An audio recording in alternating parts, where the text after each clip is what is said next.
I'm Emily Carter, 33. For 15 years, I was the built-in babysitter my family never paid. The morning they told me I wasn't needed anymore, I emptied the trust. If you were 33 and your own family had treated you like that, where would you draw the line? I'd really like to read your take in the comments. For as long as I can remember, there's been an invisible chart on our kitchen wall that only my parents could see. On it, my name sat under responsible, and my brother's name, the golden child, floated under special circumstances. The rest of our life was organized around those labels. If something needed doing, it landed on me. If something needed excusing, it wrapped itself around him like a winter scarf. Our house in the Cleveland suburbs looked like any other Midwest split level, a flag that faded each season on the porch. 2 plastic planters that survived frost and sun and whatever the neighborhood kids threw at them. Inside, the calendar on the fridge told the real story, color-coded squares that were supposed to belong to all of us. Over the years, my color bled across everyone else's. It started small. In high school, I was the one who could be trusted to drive carefully, to return the car with the gas needle back where it started, to keep an eye on the cousins if a cookout ran long. My parents liked to joke that I came out of the womb with a clipboard. I laughed too. I wanted them to be right about me. I wanted to be useful. By the time I turned 18, helping out wasn't a favor, it was the operating system. If there was a school pickup, I handled it. If dinner needed to appear, I figured it out. If someone forgot a permission slip, I knew where the printer paper lived and which drawer ate pens. Meanwhile, the golden child floated through, trailing last-minute requests and heroic stories about why everyone had to understand. I'll cover for him, I told myself. Just this once. I told myself that 1,000 times. The first time money entered the picture, I was 20 and seated at the kitchen table with a financial aid letter in my hands. I needed $2,000 to close the semester gap at the community college. My mother stirred sugar into her coffee and said, almost kindly, "Sweetheart, your brother is going through a lot right now. Can you be flexible?" "Flexible, how?" I asked. "Family helps family," my father said. As if that ended the conversation. I should have known that phrase wasn't a bridge. It was a leash. A few months later, the request matured into assumptions. Could you cover school pickup at 3:15? Became, you've got pickup at 3:15? When I hesitated, my brother lifted his eyebrows and smiled with a charm he saved for other people. "You're better at this than I am," he said. "You always have been." On my 22nd birthday, I opened a card with no cash in it. Just a note from my parents that said, "We're proud of you. M. Your brother needs the car this week." That same week, my parents helped him with a down payment on something used but shiny, calling it a good start. When I asked if I could borrow it for a job interview, my mother squeezed my shoulder and said, "Let's not complicate things." Okay. There were 3 moments early on that burned themselves into me. Not because they were dramatic, but because they were so ordinary. Incident 1 happened on a January morning. The kind that turns your breath into smoke and makes the driveway glitter. I had a midterm scheduled, but the cousins had woken up with fevers, and there was no backup plan. I called my professor to explain and printed a note for the fridge so I wouldn't forget the rescheduled date. My father, buttoning his coat, said, "It's just one test. Your brother's presentation today is a big deal." I swallowed that like a vitamin that never dissolved. Incident 2 arrived, the summer I turned 23. A friend had lined up a paid internship for me downtown. It wasn't glamorous, but it paid more than the coffee shop and could have turned into a real job. The night before my start date, my brother texted emergency. "Can you take the kids for the week?" When I said I couldn't, my phone lit up with a new group thread. "Emily, we're counting on you," my mother wrote. "You're the only one with a flexible schedule." The next morning, I sent a polite decline email to the internship coordinator and drove to the playground with a bag of sliced apples and a first aid kit. I told myself it didn't matter. But the truth is, it did. It mattered, in the shape my life took. Incident 3 is the one people call small until they feel it for themselves. I asked again about school tuition, still $2,000. Still the same program, and my father said, "Your brother needs this more right now. He's trying to get on his feet." I nodded. I started bringing lunch from home. Cutting coupons like my grandmother taught me. Reusing aluminum foil until it tore at the folds. It would be temporary. I thought, families pivot. Parents learn to balance.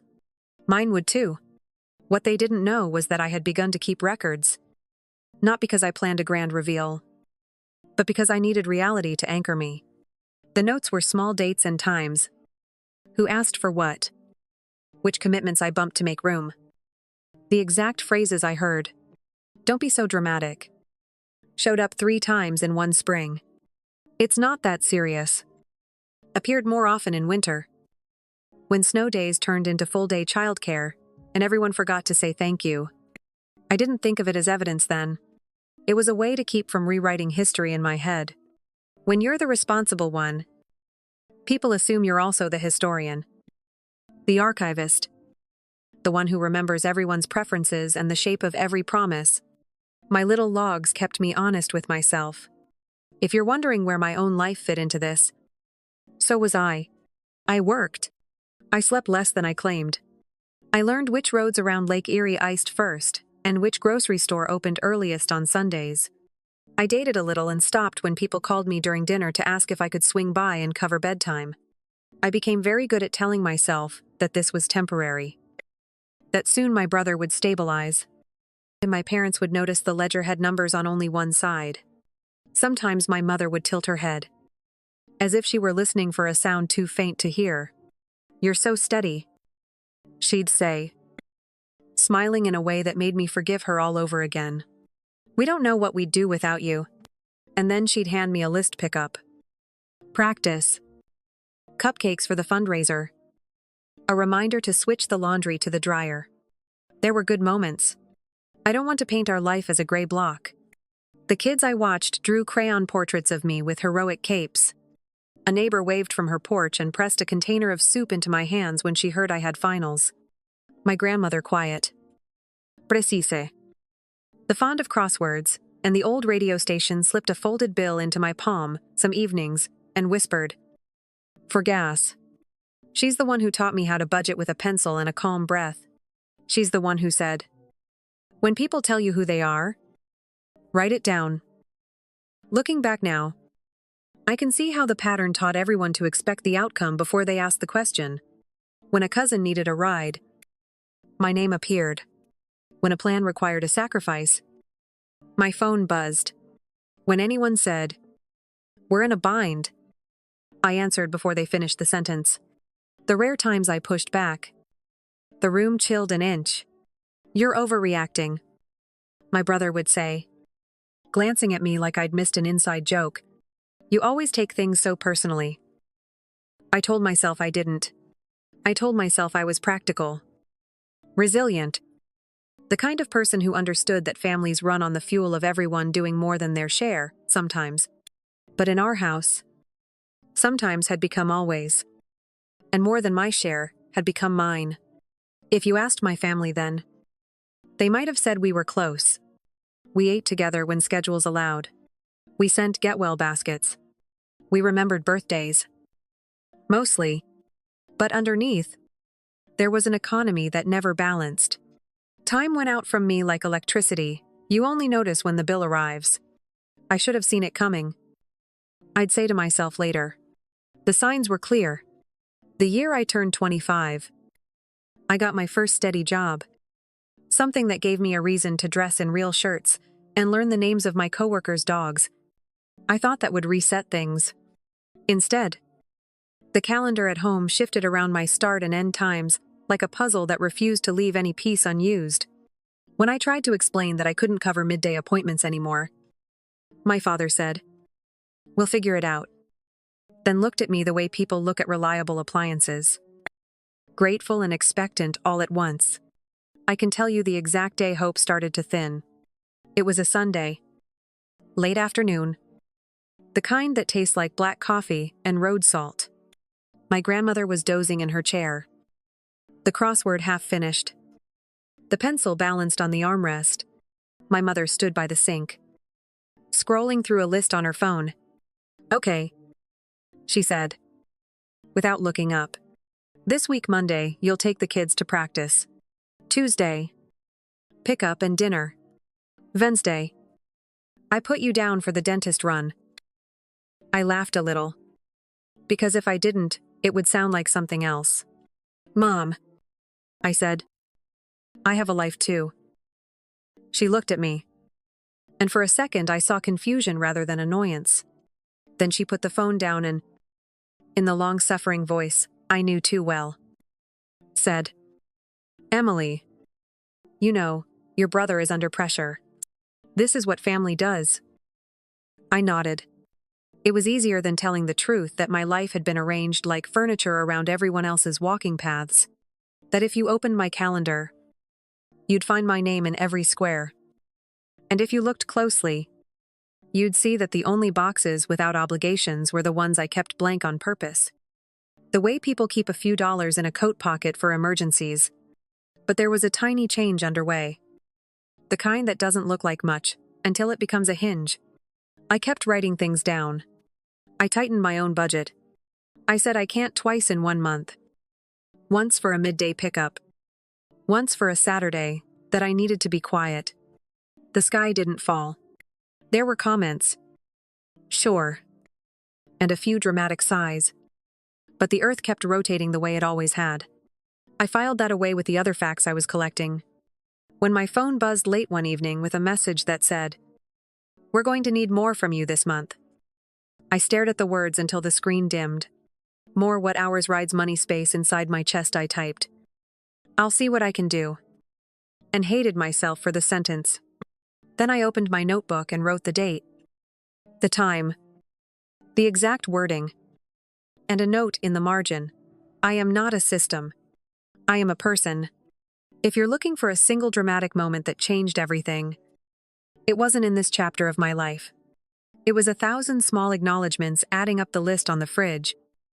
The bills with my name on them. The way my grandmother's hand paused on mine when she said goodnight. Like she was handing me permission to become someone else. The day they told me I wasn't needed anymore didn't come out of nowhere. It was simply the end of a sentence that had started years before. I just didn't know yet what I would do in the space after the period. All I knew was this: the pattern was real. I had the pages to prove it. And something in me had stopped cooperating with the script. I should have known the next part would be worse. I should have known that the same week I handled the flowers and the service, and the quiet logistics of grief, someone else would be planning a celebration with money that didn't belong to them. But at the time, I was still setting chairs, returning phone calls, and smoothing tablecloths. I was still the steady one. And then the morning came, when the words landed calm. Efficient. Like a line item on a list. We don't need you anymore. The spring of 2017 was supposed to mark a new beginning. I had just turned 21.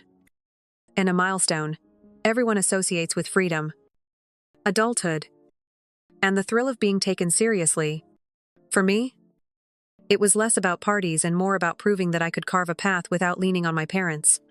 I had enrolled at a community college outside Boston, paying my own tuition with scholarships and a patchwork of part-time jobs.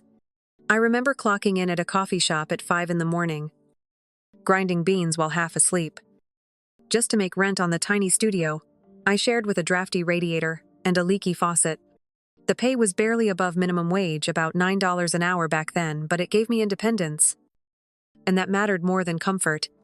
Meanwhile, Rachel, my sister, it still lived at home. She was the golden child, always excused from responsibility. My parents covered her tuition at a private university, paid for her books, and even gifted her a used car when she complained about the bus. I tried not to compare, but the contrast was impossible to ignore. One night during midterms, I called home to share that I had been awarded a scholarship worth $3,000.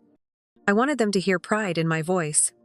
Instead, My mother sighed and said, "That's nice, Olivia. But Rachel just got invited to present at a regional conference. Can you believe it? She's only 22 and already making a name for herself." The air went out of me.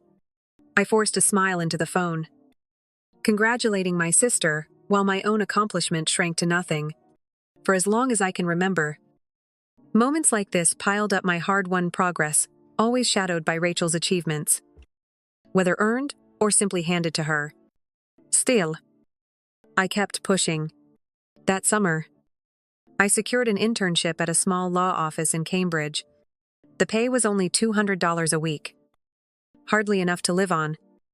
But I cherished the experience. I filed paperwork, learned courtroom etiquette, and watched attorneys strategize. It felt like a doorway into a bigger world. But my parents dismissed it as a clerical errand job. My father told me, "If you want to impress anyone, you should do what Rachel does, network. Show off. Get your name out there." He didn't see that I was already fighting uphill just to be noticed. The neglect hurt, but it also sharpened something inside me. I learned to document everything, saving copies of my scholarship letters, storing every receipt that proved I was standing on my own. I didn't know it then, but this habit of keeping records would later become my armor. By the end of that year, I managed to move into a slightly better apartment with a roommate, covering my half of the rent, $650 a month, without calling home for help. Every check I wrote felt like a declaration: I can do this. Even if you never applaud. Yet the loneliness lingered. Family gatherings remained centered around Rachel's milestones, her new boyfriend, her grades, her potential. I was the afterthought, the responsible one who didn't need attention. I told myself it didn't matter. But the truth was that I still longed for acknowledgement. I wanted my parents to say, "We see you, Olivia. We're proud." That validation never came. Instead, the imbalance grew sharper, setting the stage for the battles that lay ahead. I should have seen it coming when Rachel casually mentioned that Mom and Dad had offered to cover her living expenses for the next 2 years. No questions asked. I knew then that the rules of our household were carved in stone. Her comfort was priority. My effort was invisible. And that knowledge, that quiet realization, was what fueled the simmering resolve that would define the next chapter of my life. By 23, the rhythm of my life had settled into a pattern study. Work. Save. Repeat. I wasn't living in luxury, but I was surviving on my own terms. Rent was still $650 a month. Utilities, another $80. And every bill had my name on it. There was pride in that. I worked mornings at the law office and evenings at the coffee shop. Exhausting. Yes. But each paycheck was proof that I didn't need to run home for help. I kept a folder of every stub, every direct deposit slip. A habit that grew from necessity, but would later serve me in ways I couldn't imagine. Rachel, meanwhile, seemed to drift effortlessly from one opportunity to another. She called one night, bragging about how Mom and Dad had offered to cover her rent in New York, over $1,200 a month, while she explored creative projects. I bit my tongue, congratulating her, while silently calculating how many cups of coffee I would have to pour to cover half that amount. My parents echoed the refrain, "Olivia, you're so responsible. Rachel just needs a little more support right now." Their words stung because they weren't praise. They were justification for a system stacked against me. That winter, my car broke down. It was a rusted sedan I had bought secondhand for $2,000. The repair estimate was nearly $900. When I asked my parents for a short loan, they hesitated. Dad finally said, "We just paid Rachel's tuition deposit. Olivia, can't you put it on a credit card?" I hung up feeling smaller than ever. But the next morning, I walked to work through the snow, vowing not to ask again. I kept the receipt from that repair bill, tucked neatly into my growing folder of evidence. It wasn't just paperwork anymore, it was a diary of resilience. By age 25, I had finished my degree. It wasn't from a prestigious university, but it was mine, earned without handouts. At graduation, I scanned the crowd for my family. They clapped politely when my name was called, then quickly shifted the conversation to Rachel's latest gallery showing. That night, I wrote in my journal, I must stop expecting applause from people who never planned to give it. Independence took shape in other ways too. I landed a full-time administrative role at a high school in Boston. Starting salary $36,000 a year. Modest. But it covered a small one-bedroom apartment and gave me health insurance. For the first time, I felt the ground under my feet. Still, the golden child narrative lingered.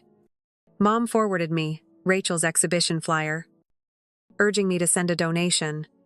Dad suggested I let Rachel borrow my guest room whenever she visited Boston. I agreed out of habit, though each request chipped away at the boundaries I was trying to build. One evening, after Rachel had left my apartment, a mess of makeup wipes and wine glasses, I snapped a photo of the clutter before cleaning up. It wasn't about shaming her, it was about reminding myself that the imbalance was real, not imagined. Patterns repeated, I was the fallback. The one expected to clean, cover, and cope. But now, for the first time, I wasn't just enduring, I was observing, saving, recording, because deep down, I sensed a reckoning was coming. The morning it happened looked ordinary enough: gray sky, salt still dusting the curb from last week's storm, trash cans neatly lined along the alley like a row of patient dogs. I'd slept in my clothes on the sofa, the kind of tired that makes you forget the blanket. Phone face down on the coffee table, beside a list of calls I needed to make for my grandmother's care. My mother didn't knock. She never did. She stepped into my living room with that brisk, the managerial air, and scanned the space as if checking whether I had finished the tasks she'd assigned. My father hovered 2 steps behind her, hands jammed in the pockets of his coat, eyes on the floorboards. The house felt suddenly smaller, like the walls had leaned in to hear. We don't need you anymore, my mother said. She placed the words on my coffee table like a folded receipt, then waited for me to sign. For a heartbeat. I thought she meant the errands. Maybe a home nurse had agreed to cover the overnight shifts. Maybe a cousin had offered to handle appointments. But then she added, without sitting, it's really for the best. You've been intense about things. Intense. That was new. I tucked the word away with the others I had collected. Flexible. Dependable. Dramatic. I reached for my notebook, then stopped. I didn't need to write this down to remember it. What changed? I asked. My father exhaled. Everyone's under pressure. Let's not make this harder than it is. The conversation lasted fewer than 10 minutes. No shouting. No accusation. Just tidy phrases that snapped into place like plastic lids. At the door, my mother turned back and smiled, the way people smile at well-trained pets. Take care of yourself, she said. And my father echoed, yeah, take care. When the door clicked shut, the house gave back its silence. In that silence, something shifted. The script I'd followed for years: ask what they need, move my day around it, apologize for any inconvenience, finally missed its cue. I made coffee and didn't drink it. I sat at the table and looked at my hands, open on the wood. And they looked like someone else's, someone steady. Yes, but also finished with pretending. I unlocked my phone and opened the banking app. My grandmother had told me about the trust fund once. In the quiet way, she told me everything important while folding towels. While the news murmured, while no one else was listening, you'll know when you need it. She had said, you'll know because the people who say they love you will show you who they are. And you'll need somewhere to stand. The screen loaded. The balance showed exactly what I expected. 120,000 đô. I read the fine print again. The line that spelled out my access and my rights. And then I tapped through the steps I had rehearsed in my head but never dared to perform. Transfer. Confirm. Two-factor code. Confirm again. Pending. I stared at the word until it shifted to completed. Plain verb. No trumpet. Just a clean, irreversible line from there to here. I put the phone down and let the quiet fill the room. There was no victory rush. No giddy relief, just a sturdier kind of calm. Like a floor you test with your heel and find solid. I breathed out and opened my planner. There were calls to make. The hospice coordinator first. The funeral director second. I sorted names. Checked the spelling of hymn titles my grandmother liked. Confirmed the price for the service. Asked about the small room with the soft lamp where people could sit if the chapel felt too bright. I wrote paid in full beside the invoice number and slid the paper into a clear sleeve. The week blurred into lists. Flowers. Programs. The photograph on the easel, the one my grandmother liked, because her hair looked like itself and her mouth looked like it was about to say something kind. Picking that picture felt like the most intimate work I had ever done. I laid it on my dining table and smoothed the corner where the glossy paper lifted. People came by in waves, neighbors who remembered my grandmother from the block parties. A nurse from the clinic who always spoke to her as if she were the only appointment that day. A cousin who stood awkwardly in the doorway and said, "She liked you best," then looked alarmed at his own honesty. I thanked each person, handed them tissues, refilled the pot of decaf. I kept my voice low and my sentences short because grief makes long sentences dishonest. My parents called once to ask what time they should arrive at the chapel. I told them. My mother said, "Your brother is exhausted. He may need to skip the reception." I said, "Okay." It was simpler than asking why the tiredness of one person in our family always weighed more than the labor of everyone else. The day of the service. The air smelled of wet wool and lilies. As I walked up the aisle behind the casket, I counted my steps out of habit 1, 2, 3, 4, because numbers do not waver in the face of feeling. The pastor spoke in a tone that made even the word death sound like a place with windows. When he invited people to share memories, I told the story about the first time my grandmother let me make the budget on my own. "You start with the truth," she had said, tapping the page with a pencil. "Then you give every dollar a job. Then you check if the truth changed." After the burial, people said the things people say. "She lived a good life. You did right by her. Call if you need anything." I nodded. I stacked plastic forks into neat piles. I made a run to the big box store for more napkins because the ones at the church were tiny and stuck to people's fingers. In the car, I looked at my face in the rearview mirror and almost didn't recognize my expression. Not grief exactly. Not anger either, more like the clarity that arrives after a long storm when the air smells scrubbed and you can see the dents in the lawn. That evening, when the last dish was washed and the last chair folded, my phone buzzed. A photo from the family group thread lit the screen. A sunlit lobby with high ceilings and ferns in tall planters. My mother had captioned it with 2 words and an exclamation point. Much needed. I stared at the image until my eyes blurred. Then set the phone face down. I didn't need to know where they were. The carpet was enough that particular beige you only see in places where people go to forget their lives for a weekend. I guessed resort. And later I would learn I was right. I also didn't know, and wouldn't know, until another chapter, what money paid for those ferns. The next morning brought the administrative quiet that follows rituals. I sorted sympathy cards. I returned the black dress to its plastic sheath. I opened my banking app again to confirm what I already knew the transfer had settled. The trust fund now sat in my account. A second column on my ledger, labeled available. I printed the confirmation and slid it into the sleeve behind the funeral invoice. Paper told the story without adjectives. That suited me. Around noon, my father called. "Your mother and I are getting a few days of rest," he said. Voice light. Almost cheerful. "Your brother needed a change of scenery. We'll talk when we get back." "Okay," I said. There was nothing else to do with that sentence. After the call, I walked the long way to the lake. The sidewalks were patterned with white crescents where salt had dried. A furnace hummed behind the vents of a corner store. The sky was one flat plate of pewter, with a brighter edge where it met the water. Cleveland in late winter does not perform for you. It tells you, plainly, what season you are standing in. I have always liked that about this place. By the time I circled back home, the ache behind my eyes had softened into something I could carry. I made a sandwich I could not taste, paid the gas bill, wrote a thank you email to the pastor, and set a reminder to call the cemetery about the marker.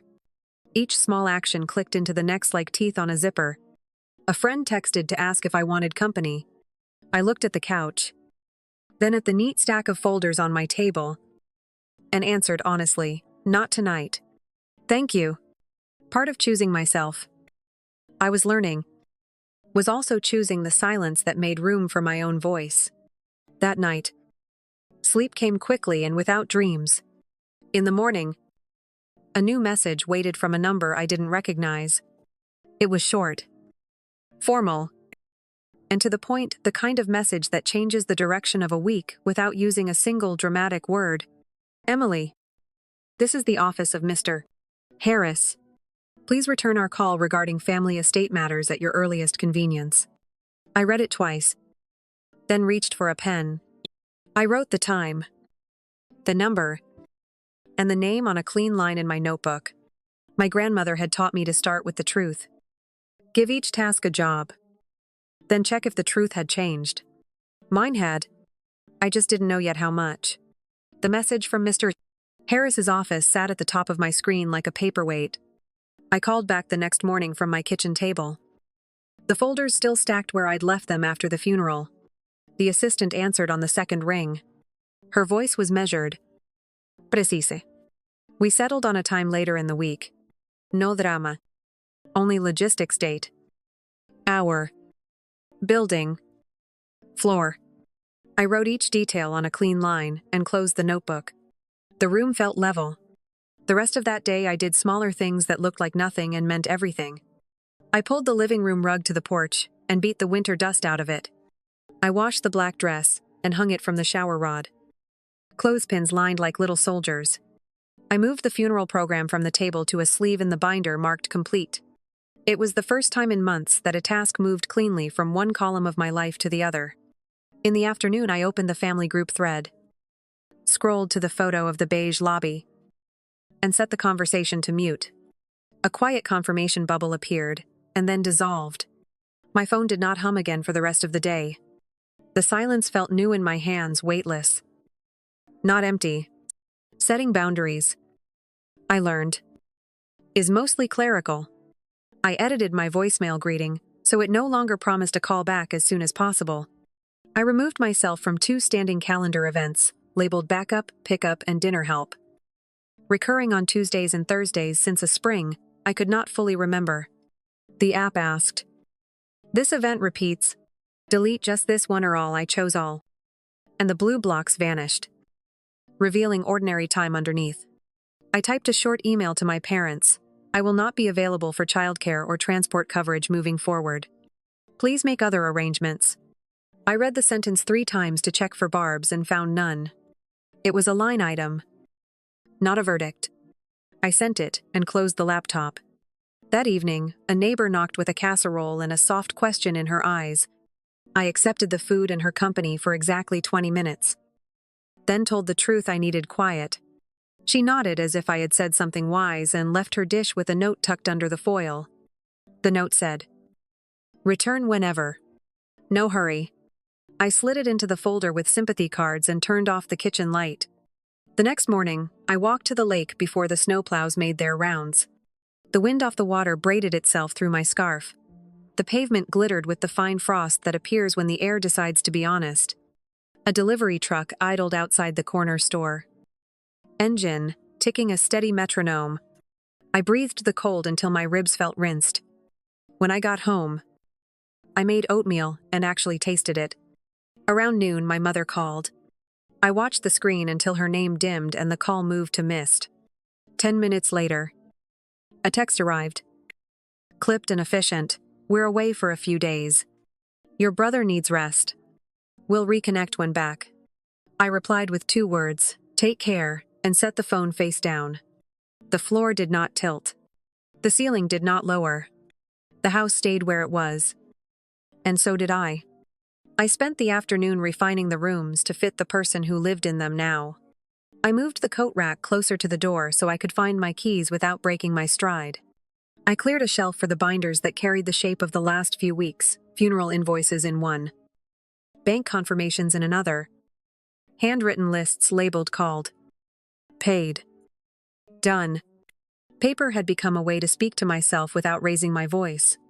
In the bedroom, I sorted the drawer where I kept emergency supplies for other people's spare toothbrushes, a child's pair of mittens, a glow-in-the-dark bandage tin I once bought at the checkout because a cousin had scraped a knee. I repacked the drawer with my own small emergencies extra batteries, a heat pack for the ache that sets behind my shoulders when I spend too long at a desk, a new notebook because the old one would soon run out of pages. I made the bed with sheets that smelled like the outside air and set a glass of water where I would see it before sleep. Boundary setting also meant decisions about noise. I turned off the alert that chimed every time a family email arrived. Instead, I created a rule that pushed those messages into a folder I could choose to open or ignore. The software asked me what to name the rule. I typed fewer storms and clicked save. It felt like moving a chair out of a doorway. The day of the meeting with Mr. Harris. I arrived 10 minutes early and sat in the lobby where a plant I could not name reached for the light. The receptionist offered water and the sort of smile that has learned to be neutral. When Mr. Harris appeared, he shook my hand in a way that acknowledged both the formality of the occasion and the reality of the past week. His office smelled faintly of paper and lemon polish. We spoke for less than an hour. He outlined what he needed from me now and what he might need later. I answered in complete sentences. No declarations. No speeches, just facts. When we finished, he said, "I appreciate your clarity." And I believed he meant it. Outside, the air had moved from gray to a pale blue. You only notice when you have time to look up. I walked 2 blocks out of my way for the pleasure of walking, then caught the bus home. An older woman in a navy coat sat across from me with a bag of oranges in her lap. She pressed one into my hand without a word when I coughed, the way strangers sometimes do when they remember the world is shared. I thanked her and tucked the fruit into my pocket like a bright coin. At home, I ate standing at the counter, an orange section at a time, the pulp sweet and a little messy. I laughed, quietly, at how many years it had been since I'd let anything drip. Then I wiped the counter and returned to the small work of arranging a life. There were more messages from my parents over the next 2 days, each carefully worded to sound like information and not like instruction. We'll be back Friday. Your brother is reconsidering his schedule. Let's touch base. I answered within a reasonable window. Kept my replies short. Used periods instead of ellipses. When my mother wrote, "We'll sort logistics when we're home," I wrote, "I've already sorted mine." It was the truest sentence I had typed all week. On Thursday, I boxed the last of the items I kept, just in case the travel crib, the board books, the bag of mismatched socks, and carried them to the basement storage cage that came with my apartment. The padlock clicked shut, with a sound that satisfied a part of me language cannot reach. I stood there longer than necessary, listening to the hum of the building's boiler and the distant rhythm of footsteps in the stairwell. When I came back upstairs, the apartment felt larger by exactly the size of what I had put away. That night, I set a new rule for myself after 8. My phone lived in the kitchen. I told no one about this rule. It existed for me alone. I brewed tea, turned off the overhead light, and read the same paragraph 3 times until the words stopped skating. Sleep came without argument. On Friday, my parents returned.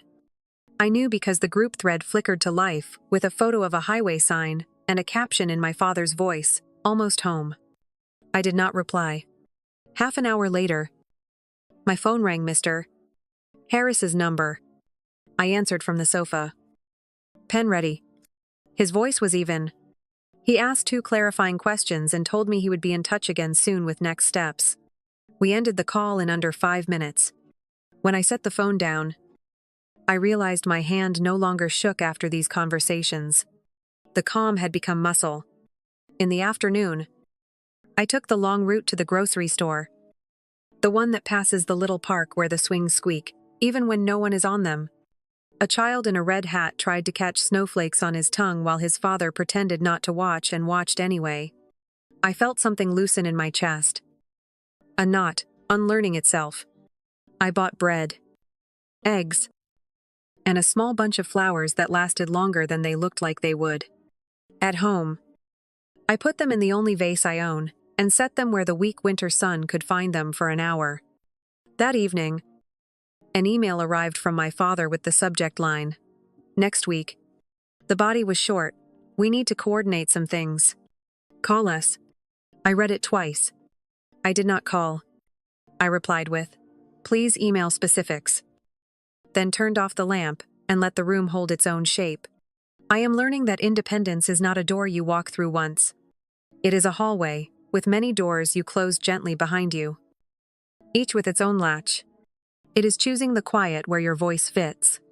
It is writing down the truth and checking later to see if the truth has changed. On my table, the binders waited, neat as houses on a careful street. The page with the transfer confirmation sat where I could see it. A small rectangle of certainty. I drank a glass of water, set the empty glass in the sink, and watched the last light fold itself into the corners of the room. The phone stayed in the kitchen that night. The apartment kept its own breathing. And for the first time in a very long time, I went to sleep feeling like a person with edges visible, owned, and mine.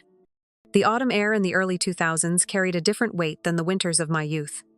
I was no longer the girl scrambling to prove her worth.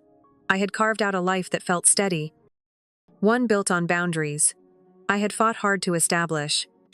At 40-something, I was living in a modest but sun-filled home on the edge of town, where the streets were quieter and the neighbors nodded with a friendliness that asked for nothing in return. Each morning began with small rituals that reinforced the independence I had claimed, brewing coffee while the kettle hissed, watering the potted plants lined against the kitchen window, and checking the day's appointments in my planner. They were ordinary acts, but each one stood as proof that I had built a rhythm untouched by manipulation. Work had shifted from survival to stability. Years earlier, contracts had arrived with numbers that once felt overwhelming. But now I approached them with measured calm. I read every line, every clause, with the kind of focus honed through hard lessons.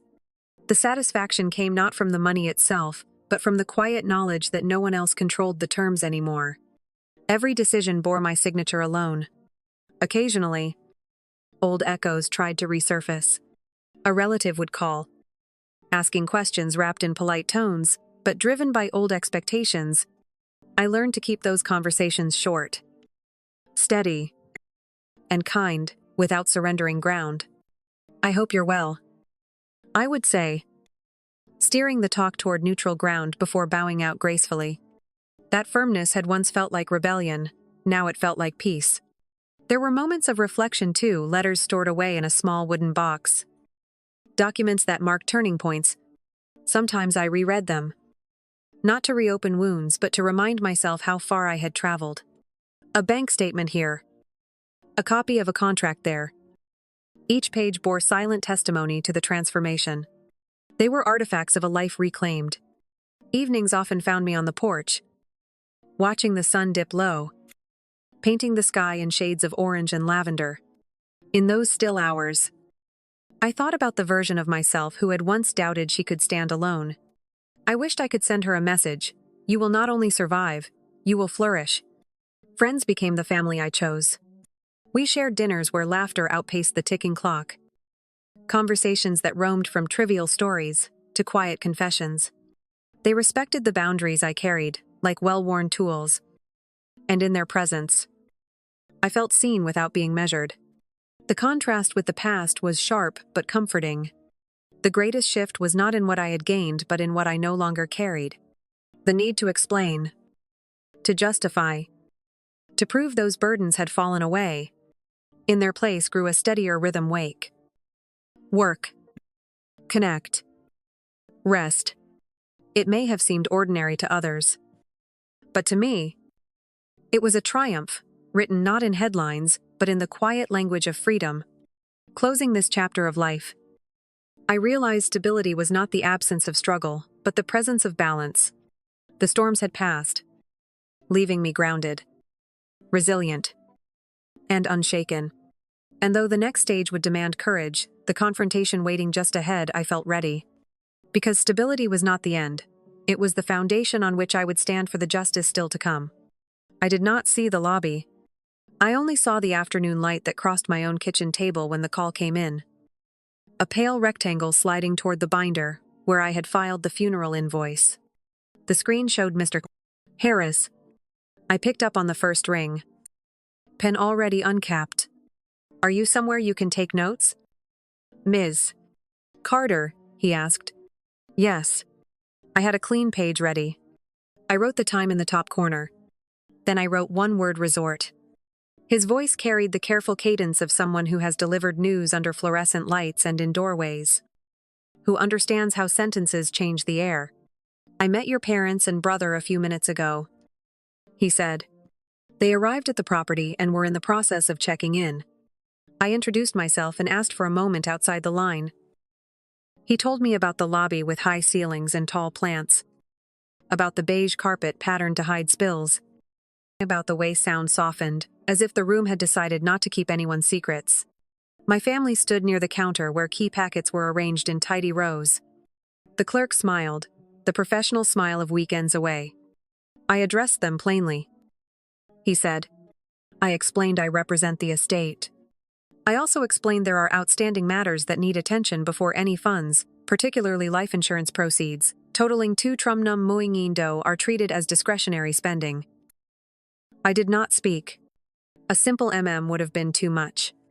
I pressed the pen harder to keep from leaving the line.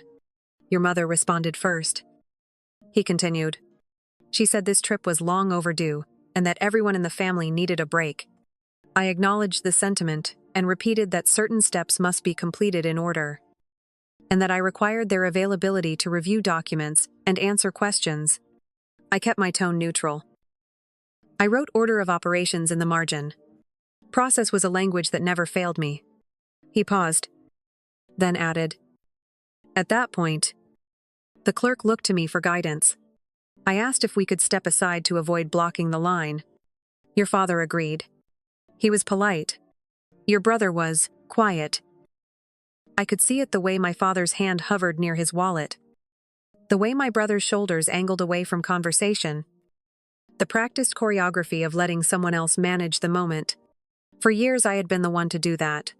Today it was Mr. Harris. I reminded them, he said, that there is an ethical expectation around timing when it comes to estate funds and insurance. Using a large benefit for personal leisure immediately after a funeral can raise questions we would prefer not to answer later. I suggested we reconvene early next week at my office to proceed step by step. I also asked them not to make any additional charges based on the assumption of immediate payout. How did they take that? I asked. Your mother asked if I was accusing anyone of wrongdoing. I said no. I said I was asking them to choose prudence. Your father nodded. Your brother said they were under a lot of stress. I said that stress is often present when people make their most consequential financial decisions. And then I stopped talking. He let the silence land, the way professionals do when they know silence clarifies more than argument. On my end of the line, I could hear the soft rattle of air through a vent. Outside, a delivery truck idled. I chose prudence and additional charges. They returned the key packet to the counter. He said. There was some discussion among themselves. The clerk remained courteous. Eventually, your father thanked me for the heads up and said they would head back today. We scheduled a meeting for Tuesday morning at 10. I closed my eyes for one breath. The picture formed cleanly, a weekend that would not be spent under palm-patterned wallpaper. A lobby that had witnessed people changing their minds without raising their voices. No confrontation. No scene.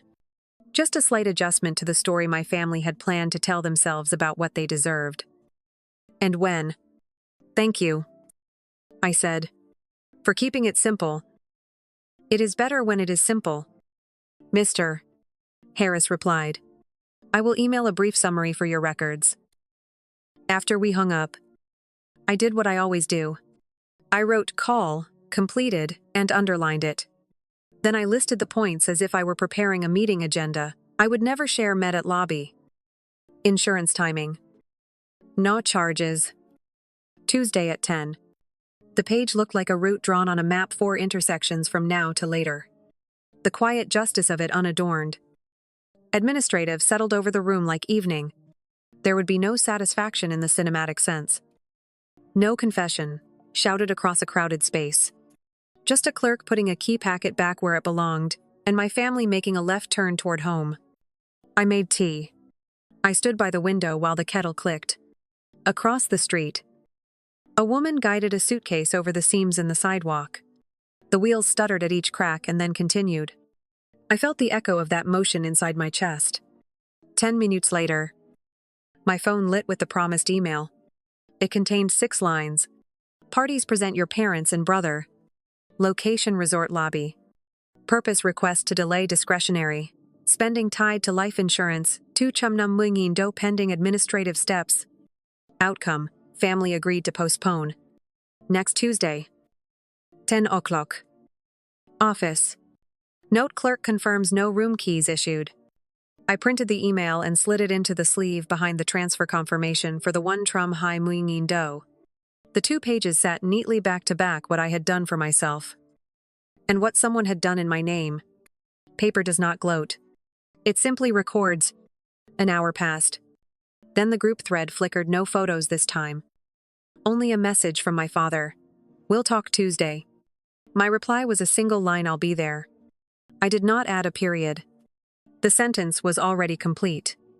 I spent the rest of the afternoon doing work that looked small from the outside and felt enormous from where I stood. I folded laundry. I wiped a spill that had dried into a ring on the counter. I took out the trash and noticed that the can no longer smelled like other people's schedules. When I came back in, the apartment held its own temperature. Toward evening, my mother called.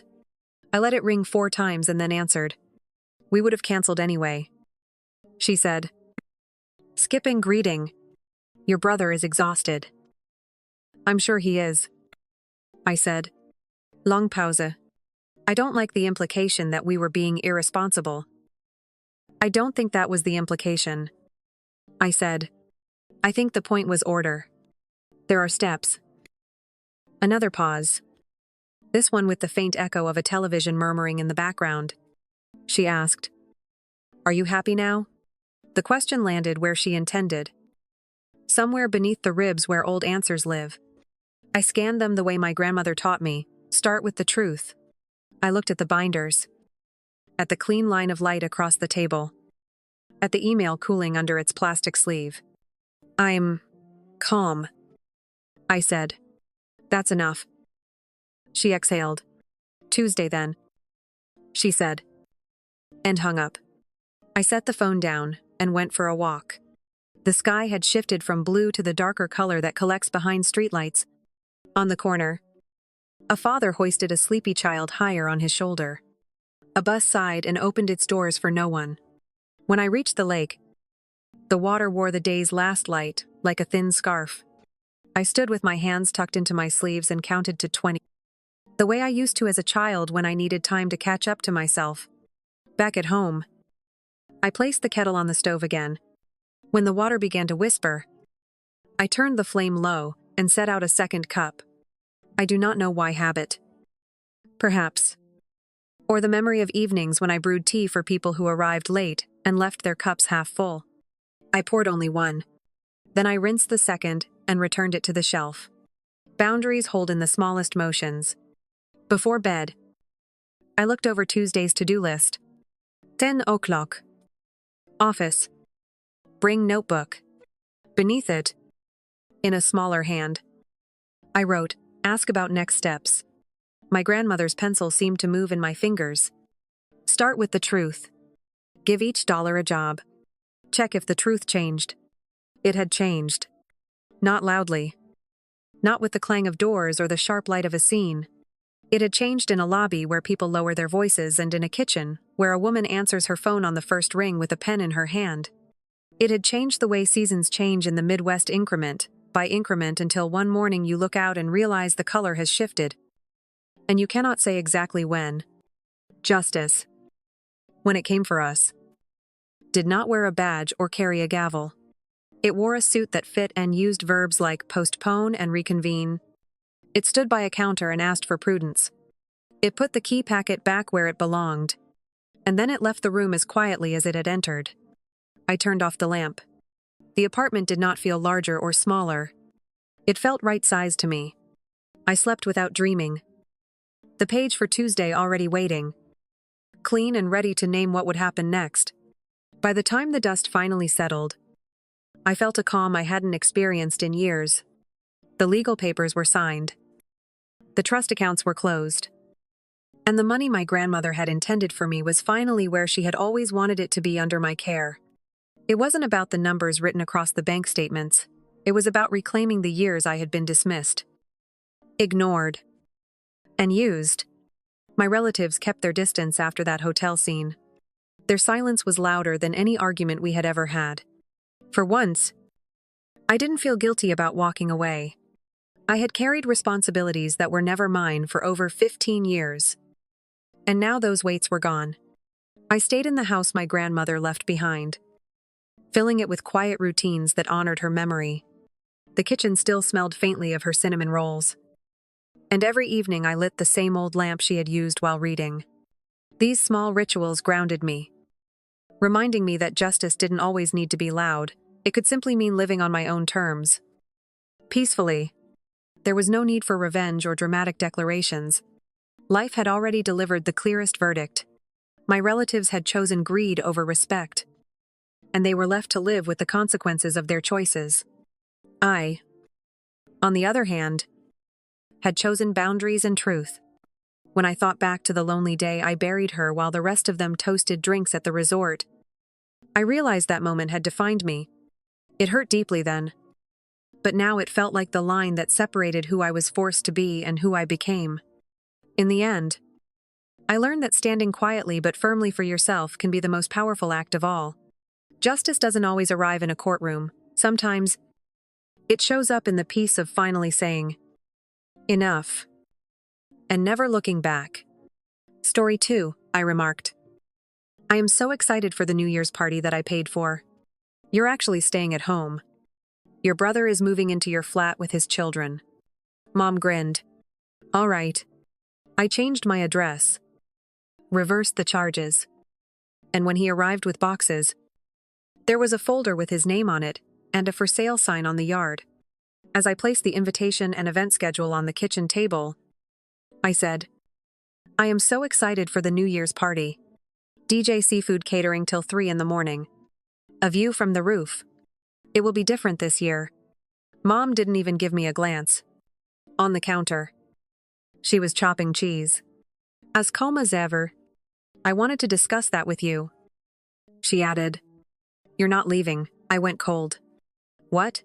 She moved the cheese into a container and remarked, We're going to the party. Your dad, Ryan, and I. I gazed. You're referring to the party I bought, without even glancing up from his newspaper. Dad added from the couch. Yes. In theory. But Ryan truly needs this. Are you aware of his experiences? My brother was carrying his youngest in the doorway as I turned to face him. He didn't appear at all uneasy. It's been a nightmare with Kelly. Oh, he said, as if that clarified anything. The children never stop. It has been weeks since I had a vacation. You're replacing me. Then I inquired. I used the money I made to pay for the celebration. Mom responded. You'll be doing something more important. You and the children will remain at home. Ryan needs some time off. Are you serious? We just need your assistance. She stated. No. I said. You're not inquiring. You made up your mind already. Ryan gave a shrug. Man. Hurry up. It's only one evening. The children had a great time with you. Once. I chuckled. They do. Of course. The only person who genuinely looks after them is myself. Dad warned you to watch your tone. You're still avoiding me.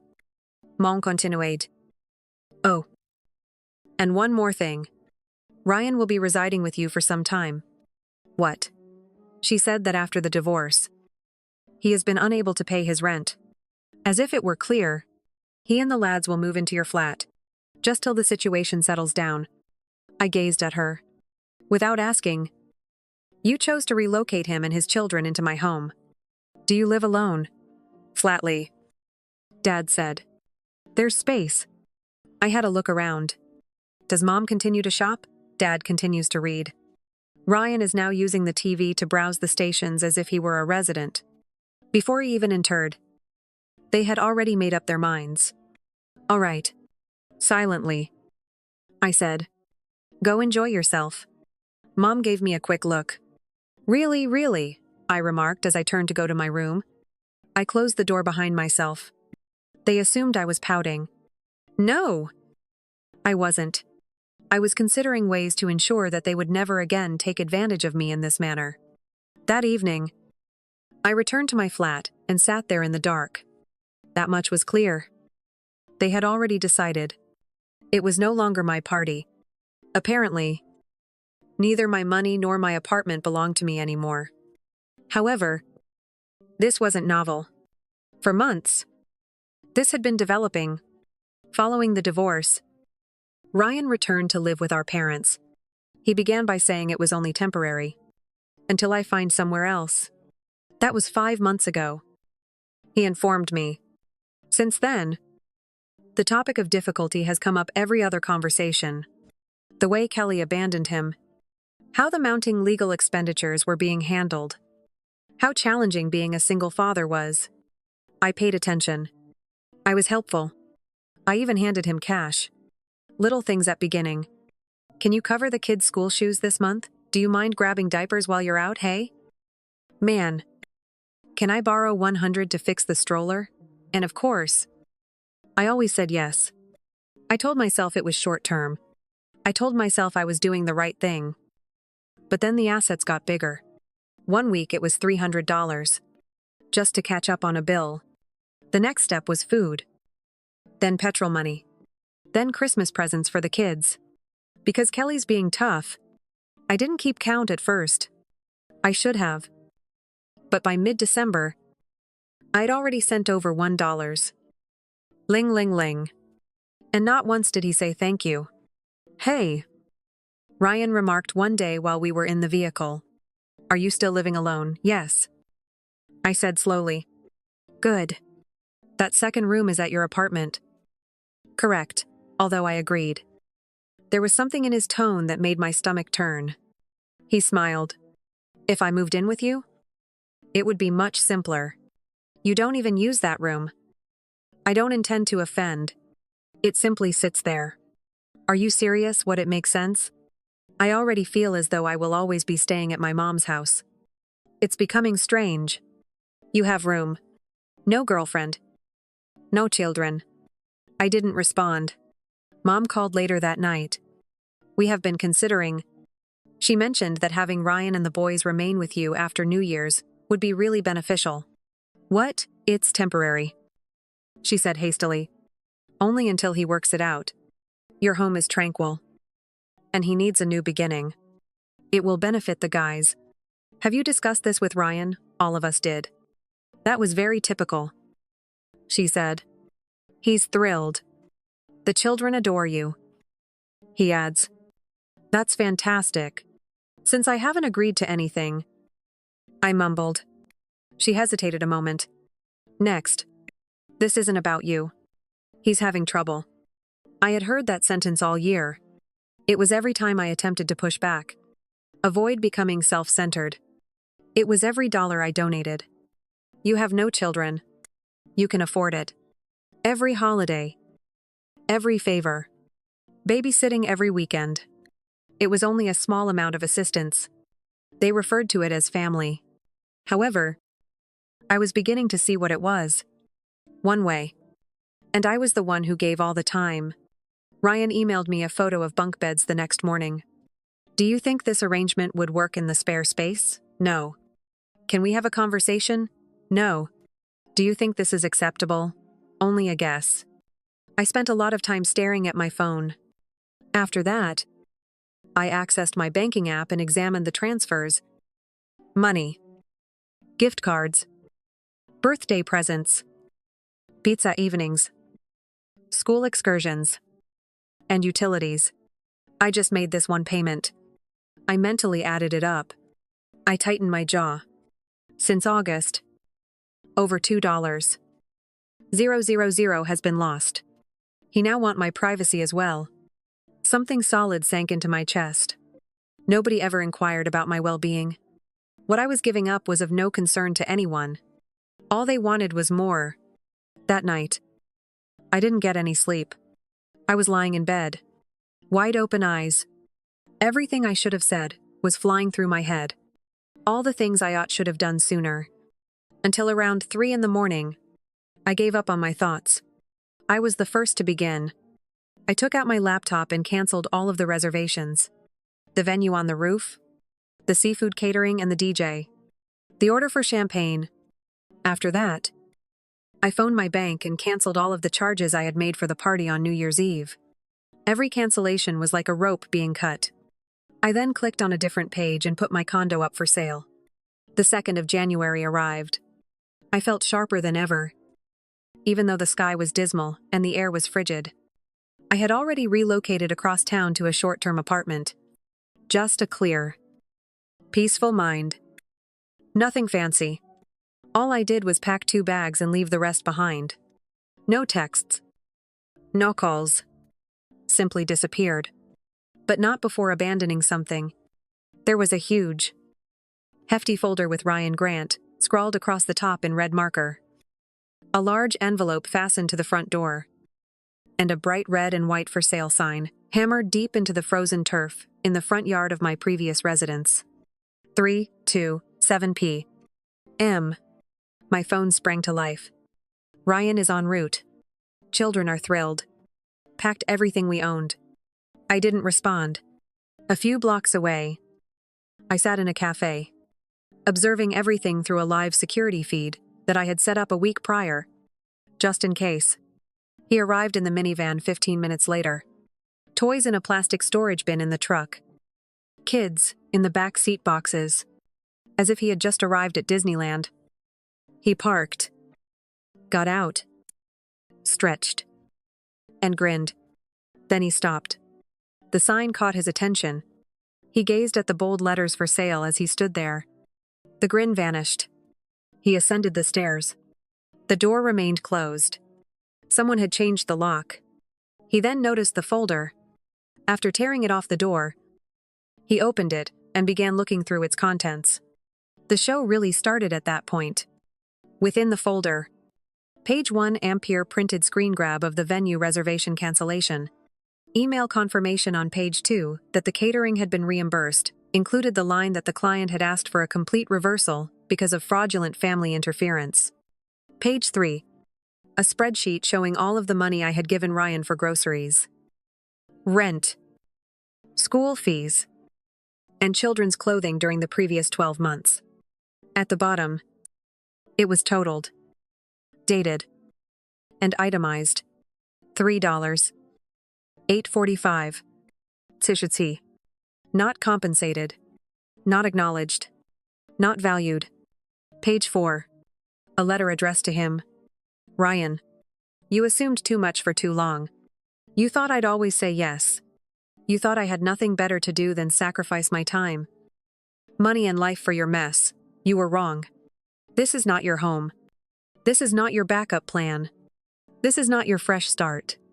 The only thing waiting for you here is the realization that the free ride is over. Happy New Year, page 5. A printed photo.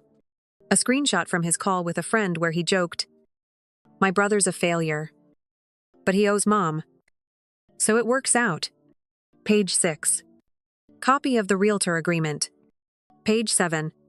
Notice of listing. Page 8. Change of address. Confirmation. Paganain. Utility transfer form. Page 10. Blank eviction form. Just for show. He stood there, flipping through every page, his face slowly turning red, then white. "Daddy, can we go iron?" one of his sons shouted from the back seat. He didn't answer. He just stood there, holding the folder like it had just detonated in his hands. Minutes later, Mom and Dad pulled up. They stepped out of the car, clearly expecting to help Ryan move in. Mom stopped in her tracks when she saw the sign. "Is this a joke?" she asked. Ryan handed her the folder silent. She flipped through a few pages. Her face dropped as she got to the spreadsheet. Then the letter. Then the screenshot of his failure comment that said nothing. He just sighed. Deep and heavy. Mom turned to Ryan. Her voice sharp. "Did you really say that?" "It was a joke," Ryan muttered. Dad looked at the house. Then the sign. Then the kid still waiting in the car. "He's gone," he said quietly. Mom's phone buzzed. She opened it. It was a group message from me. "Send it. All three of them. Don't contact me. Not about the apartment. Not about babysitting. Not about money. You made your choices. I've made mine. I'm done." That night, I didn't go to a party. I didn't open champagne. I didn't count down. I didn't celebrate the way I imagined I would. But I did something better. I sat on the floor of my new place. Keep quiet. Alone.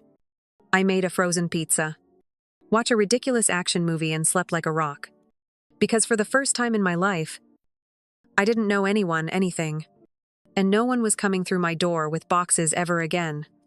For the first 24 hours, it was quiet. I kept my phone off. Didn't check email. Didn't open social media. I thought maybe they received the message. Maybe the folder spoke enough. But of course not. My quiet was shattered on the evening of January 3. I saw the missed calls while I was on my way back from the grocery store. Ryan gave Mom 6. Dad gave her 2. And an unidentified number gave her 1. I switched the phone off once more. What they had to say was not anything I wanted to read. I was aware beforehand. They arrived in person that evening. The knock was the first. I instantly regretted it as I unlocked the door of my new rental apartment. Mom was the one. Her eyes were bloodshot. Her eyeliner was smudged. And her coat button was off, giving the impression that she had hurriedly dressed. Ryan was standing with his arms folded behind her, while Dad was silently hovering a few steps back. "We must speak," she said. "No, we don't." After responding, I began to shut the door. She used her hand to push back. "You caught us off guard." "No," I responded coolly. "I took precautions. There is a distinction. Your family was humiliated by you." She lost her temper. "That wasn't fair to Ryan." I chuckled. "Oh.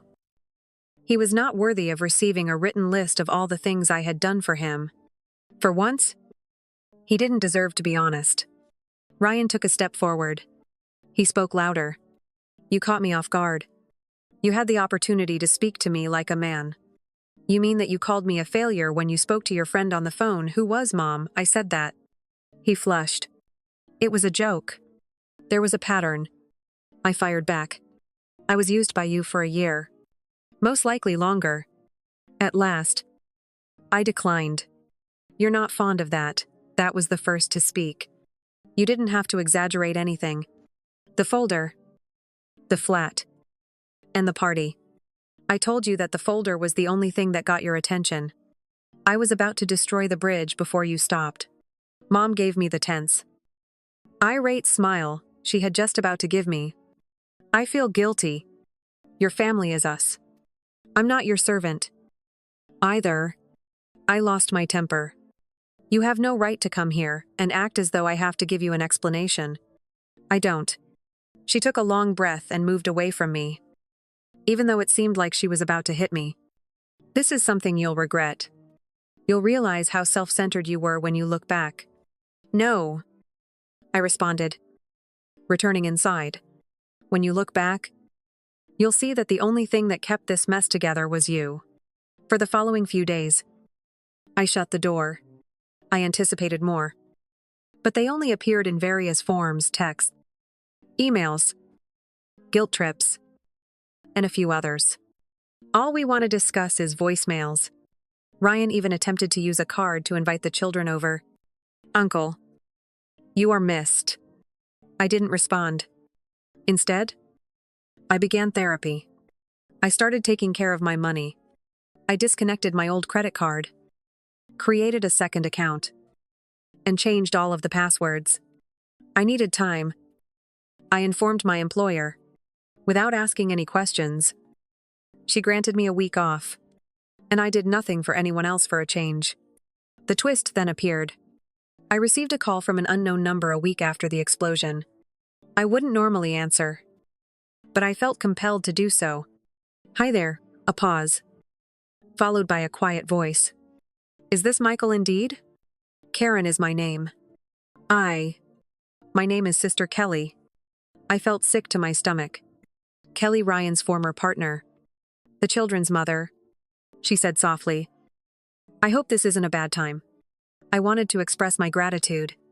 For what purpose? For all that you did for Kelly and those children. Even for Ryan. Despite the fact that he never valued it.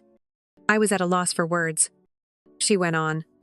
Kelly filled me in on everything: the party, the folder, the money, and the moving plants. She claimed that Ryan did all of that behind her back, and that she never wanted them to live with you. I went cold. What she didn't know until the boys returned sobbing and told her they were no longer allowed to visit Uncle Michael's. She was enraged, claimed he had no authority. She wanted me to apologize for everything to you. Karen hesitated as I sat there silently, holding the phone. "Ryan attempted to obtain a loan in your name. I'm not sure if you are aware of this." My blood is icy. "What? Kelly located the documents. He made use of your information." She halted it, threatened to contact law enforcement. He gave in. "However, it's probably a good idea to check your credit report." I remained silent. Karen went on, her voice trembling slightly. "Sincerely, you should be done with them. And I know you are. However, I just wanted to express my gratitude for not turning into one of them." The line then stopped working. I spent a lot of time sitting. After that, I grabbed my credit report from my laptop. And sure enough, there it was. A hard inquiry from a loan company I'd never contacted. He tried. He actually tried. And that folder, it saved me from something much worse. They thought I was dramatic, overreacting, cruel. But the truth, I got out just in time. I always thought cutting someone off would feel like violence, like smashing a door, like shouting, like burning a bridge and watching the flames dance in the dark. But the truth, it felt like silence. Big, profound, unneeded quiet. It's been a month now since I closed the door on them. My family. The celebration. The guilt. The never-endless demands. I wake up in a different apartment. I walk different streets. I sip coffee alone. And no one asks me to pick up diapers on the way back. No one texts me about a speedy transfer. Just once. It's quiet, but not empty. The silence seems liberating for the first time in years. Really. I started going to therapy. I said my story aloud. Starting to finish. The point where everything was paid for by me.